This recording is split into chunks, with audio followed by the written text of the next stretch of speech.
क्या क्या कवर कर लिया अभी तक हमने? कंजम्पशन कर्व, कंजम्पशन फंक्शन की इक्वेशन, शेप कंजम्पशन कर्व की, as curve, significance of as curve.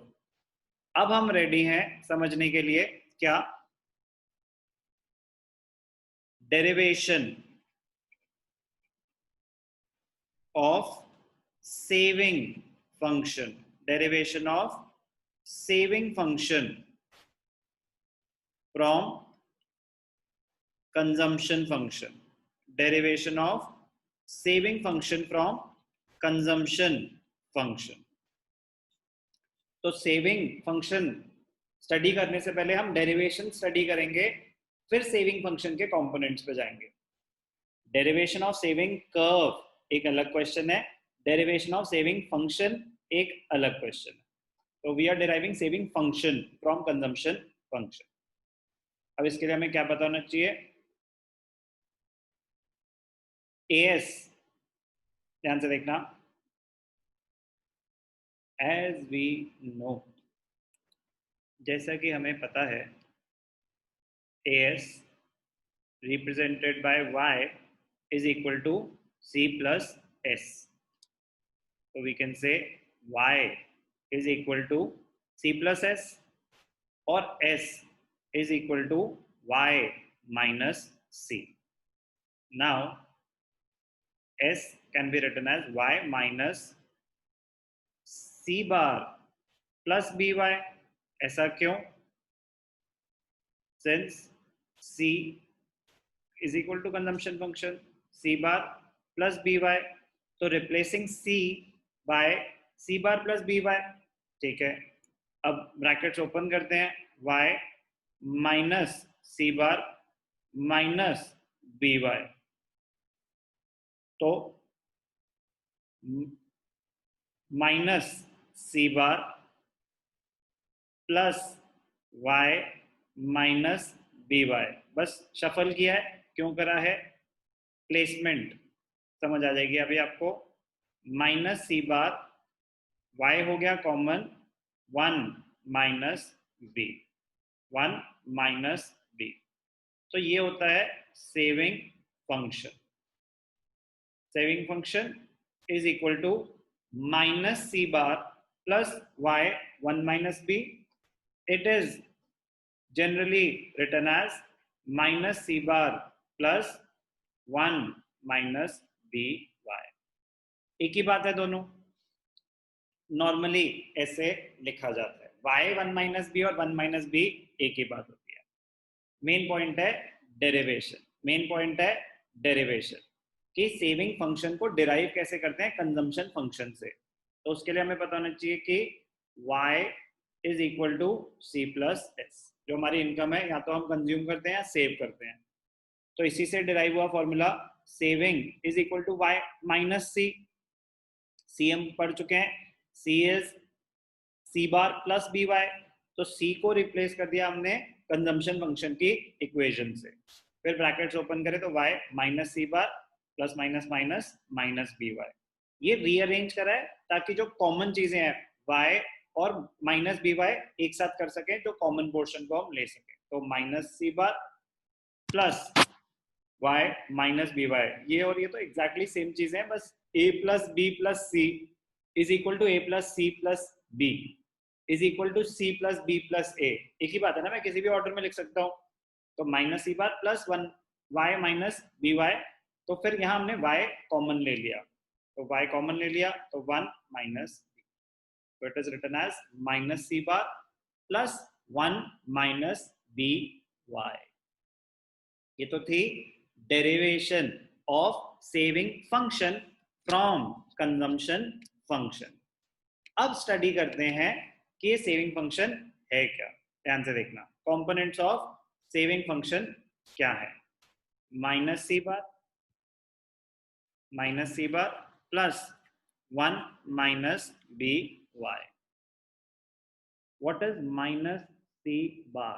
Minus C bar होता है आपका dissaving. Dissaving, C bar क्या था? ऑटोनॉमस कंजम्पशन, माइनस सी बार डिस सेविंग्स। कह रहे मतलब, कह रहे जब आपकी इनकम ही नहीं थी कुछ, फिर भी आपका कुछ कंजम्पशन हो रही है, autonomous consumption is done even at zero level of income. तो जब कोई इनकम ही नहीं है तो कंजम्पशन हो कहाँ से रही है? You are utilizing your past savings. तो जीरो लेवल पे जो आपकी कंजम्पशन है, ऑटोनॉमस कंजम्पशन, वो कहाँ से मीट हो रही है? आपकी पास्ट सेविंग्स। तो ऑटोनॉमस कंजम्पशन की वजह से होती हैं डिस सेविंग्स। तो वैल्यू हमेशा सेम होगी, just that it is a negative figure और autonomous consumption is a positive figure. तो माइनस सी बार क्या है आपकी? Dissavings. क्यों हो रही है ये? They are on account of autonomous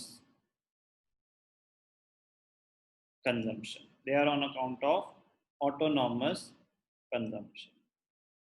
ठीक है। वन माइनस बी क्या होता है? वन माइनस बी होता है एमपीएस। एमपीएस क्या होता है? Marginal propensity to save, your tendency to save part of your additional income. Example से समझते हैं। मीनिंग क्या बताया मैंने आपको? Tendency to save part of your additional income. अगर आपकी इनकम बढ़ी तो सेविंग्स कितने से बढ़ेंगी? वो डिपेंड करता है एनपीएस पे। तो वन माइनस बी ब्रैकेट में लिखो, यहाँ से लिखो, एक ही बात है। एग्जाम्पल, आपकी कुछ इनकम थी, आपकी कुछ सेविंग्स थी। जब आपकी इनकम 50,000 थी तो आप सेव कर रहे थे 10,000। अब आपकी इनकम हो गई है 75,000, अब आप सेव कर रहे हो 20,000। तो आपका चेंज इन इनकम कितनी है? 25,000। चेंज इन सेविंग्स कितनी है? 10,000। MPS, MPS is represented by, MPS is formula क्या होता है एमपीएस का? Delta S upon delta Y.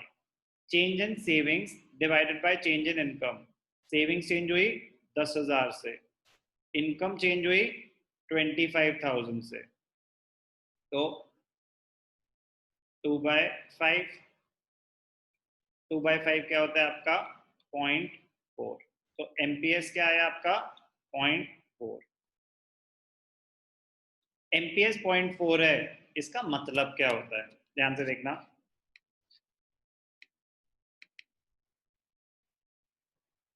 MPS 0.4 का मतलब, इंटरप्रिटेशन क्या होती है? If MPS is 0.4, it means that you tend to save, you tend to save 40% of your additional income.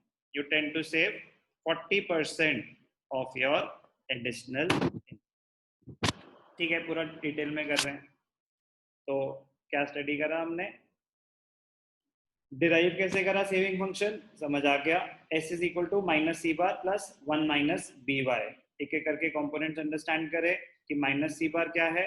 Minus C bar represents your dissavings. Minus C bar क्या होती है आपकी? Dissavings. Dissavings, तो dissavings क्यों? जब autonomous consumption हो रही थी तो इनकम तो थी नहीं, कहां से हो रही थी? पास्ट सेविंग से। वन माइनस बी क्या होता है? एमपीएस। एमपीएस का फॉर्मूला क्या होता है? Delta S upon delta Y. Meaning क्या होता है? Tendency to save part of your additional income. अगर आपकी इनकम बढ़ी तो आप उसका कितना पोर्शन सेव कर लेंगे। तो एग्जाम्पल से समझ आया हमें। तो minus C bar done, one minus B is MPS, Y is your income. तो इसके लिए तो अलग से क्या ही लिखना, नेशनल इनकम और डिस्पोजेबल इनकम यहाँ पे एक ही। y represents your income of the economy, macro concept है। तो क्या करा अभी हमने, derivation of saving function, derivation of saving function from consumption function, function equation को बोलते हैं। अब हम करेंगे derivation of saving curve from consumption curve.